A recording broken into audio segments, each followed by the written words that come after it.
Divorce, despair, it's a real thing. Now, as always, on my show, on my channel, I walk the talk. I give encouragement. I speak courage into you based on the fact that whatever I'm encouraging you with and or for, I've already walked the talk. Unfortunately, in this case, I've done it. I've been there. And so there's no cutting the line. As much as I have developed a lot of skills in changing my state of mind, keeping a strong positive mental attitude, all those skills, strategies does not allow me to cut the line. I had to go through that despair, going through divorce. People, friends, family, thank God they tell you, hey, it'll get better. But I know, as you will know, that doesn't move the needle on feeling any better. It does not help feel any better. Even though intellectually, objectively, we know that is probably true, that does not help in the moment. It is a true thing. It will get better, but you will not feel that just from the words that somebody speaks.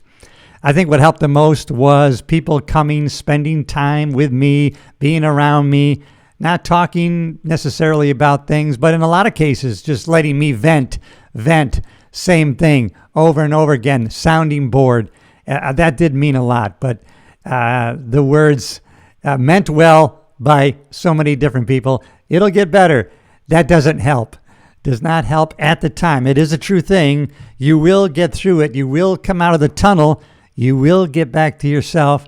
The time is going to be different for everybody. And especially, you might be in a little limbo mode.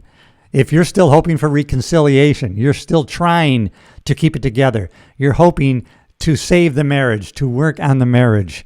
So you're not going to be moving forward at all because you're still hoping, you're still praying for reconciliation, that things will be repaired. So you're in no mood to not only hear, but you have no intention of moving on. You're still in that phase. And so that could elongate the amount of time that you do recover mentally and also maybe physically. One of the things that I did adopt, the advice that people gave me, hey, Cliff, keep doing your podcast, keep working out, keep doing those things that you have habituated over the years. And so I really did focus on that day by day. Sometimes that'll help. Just get through this next day. Try to get through the next day. Do it anyways, just like I do in a normal day when I don't feel like working out. I don't feel like getting outside in the sun, moving. I do it anyways. And so if you're going through the despair of a divorce, do it anyways. Focus intently on, okay, I got to get outside. I got to move. I got to interact with people. I got to work out. Working out is really going to be your best antidepressant. Don't do what a lot of people do is blunting those emotions with medications, alcohol, drugs, another relationship. No, we have to, and it's important to feel the full range of our emotions. We're meant to do that. We're not meant to blunt them. We're meant to feel them. And so that may mean, depending on how you're experiencing the despair, let's face it, you're grieving the death of a marriage. You're grieving the past, maybe 15, 20, 25, 30 plus years together. All those memories keep flooding in. Now you're grieving that past life you've lived together. You're grieving the current situation, and you're grieving the life you had planned out in the future for yourselves together for the rest of your life. So it's kind of a triple kick in the gut, if you will. And so you're grieving all three of those things. And however that's going to show itself, whether it's you're curled up on the floor, in a fetal position, sobbing, in my case, many nights, probably guaranteed you're going to have many sleepless nights. Your body's really in panic mode. You're feeling despair, and you don't know what's going to happen. You're trying to predict what it's going to be like, what's going to happen now, what's going to happen next. You're in limbo, so you're feeling feelings that are really normal. That's not going to help, just knowing that, but really focus on day to day. And if you can focus on, okay, I got to get outside. I'm going to move intently. You know what? I'm not drinking tonight. I might go overboard. So no drinking, as a matter of fact. Or maybe I'll just have one. If you're going to have one, then just have one. Be intent. Keep that in mind. No, the way I'm feeling, I would have a tendency to have another one and another one. No, I'm going to feel the full range of my emotions. This is hard. I know it.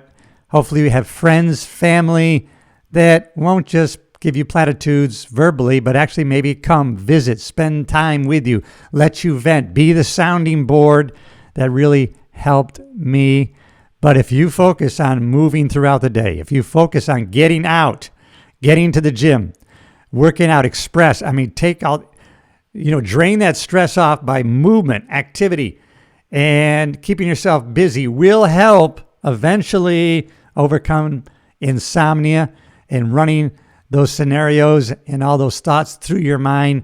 You're going to be tired at the end of the day, and you'll eventually sleep will get more and more. The hours will increase. At first, maybe you might have quite a few sleepless nights, or an hour here, an hour there, depending on where you are. Everybody's situation is a little different. And I don't want to talk about the how or why. I mean, there's so many. It's an epidemic in the country, the divorce rate. You got groups of people, they're midlife crisis or people. They're in the midlife crisis, male and female, right? And the ladies are 70% more likely, the statistics say, to file for divorce now. A lot of them are saying, hey, I took care of kids, I took care of you, now I'm done. Now it's me. Now it's my turn. It's my life. People are living longer. And so the gray divorce is real. And we won't even talk about the antidepressants and how that's blunting people's emotions. And people are all of a sudden turning into strangers to their spouses, and they just want a divorce. They don't feel anything anymore. And these are real things that are happening. And so my encouragement tonight in this short video is just saying, hang in there. Do what I did, which was focus on what I could do right now. I don't know what your situation is. Some of these situations seem so toxic and unwinnable. I have friends, they're going through divorce. They're living under the same roof. I don't know how they're doing it, really. Luckily we had several properties and I could go to another one. And so we could finally, we interacted, but then finally no contact. And it just helps to really refocus. But as time goes on, it does get better. But people saying it, even though we intellectually know it, doesn't help, doesn't move the needle.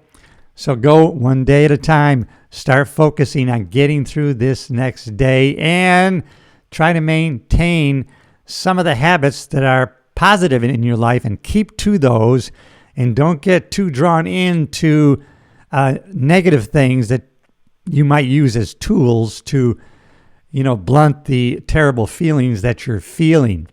So I wanted to make this video today and encourage you. I was talking to a friend going through the same thing, and everybody I talk to who's going through this divorce despair process, everybody's in a different spot, a different position.